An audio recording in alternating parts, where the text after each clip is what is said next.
very carefully to these terms. Acronym is an abbreviation formed from the first letter of each word in a phrase. Can anybody give me an acronym? What could be an acronym? NASA. What's that? NASA. NASA, okay, you're absolutely right. Although it's not medical in nature, but it is. What is NASA? National Aeronautic and Space Administration, right? NASA. How about AIDS? What's AIDS? Acquired Immune Deficiency Syndrome. Those are all examples of acronyms. What's that? HIPAA, right? USA. The health, well, what is, I always forget it. The Health Insurance Portability something Act. There's two P's and an A, okay? I just sometimes blank with HIPAA. But you know what I'm talking about, right? It's an acronym, okay? The letters stand for something, okay? Secondly, combining form. A word root combined with a vowel to link the word to the root with a suffix. Combining forms are shown with a slash between the root and the vowel, such as neuro, okay? And in a case like that, what page is that? It has to be the beginning of chapter 1, right? Okay. All right. Page 8. Page 8? Okay, I'll try to, that's correct, page 8. It's actually at the end of the chapter. Okay, but they put it here at the beginning. Like, for example, the word neurology. N-E-U-R.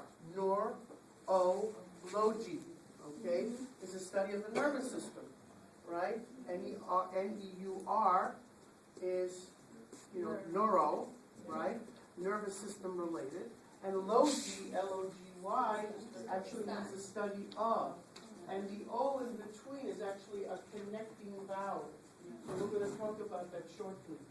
Okay, a compound word, a word that contains more than one root. Okay, we're going to go over examples of this. A prefix, a word part added before root to modify its meaning. Root, the fundamental unit of a word, and suffix, a word part added to the end of the root to modify its meaning.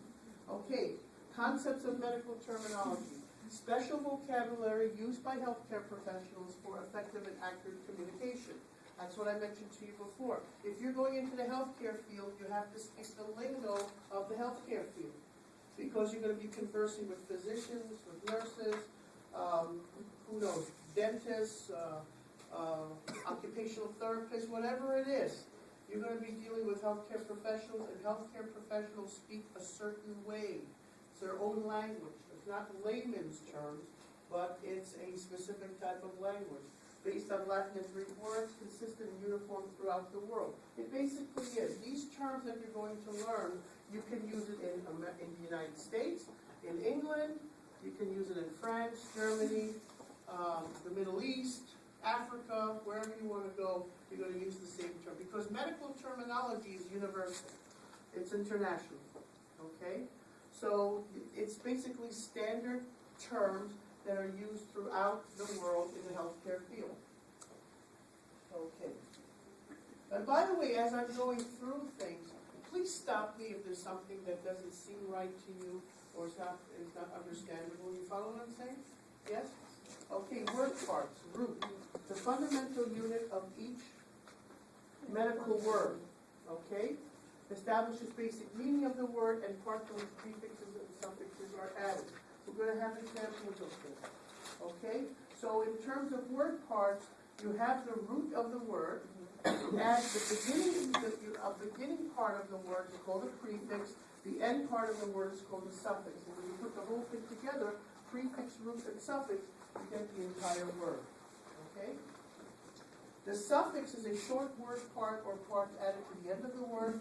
It modifies the meaning of the root and indicated by a dash before the suffix, like itis. Okay? Itis means inflammation of. Okay? Like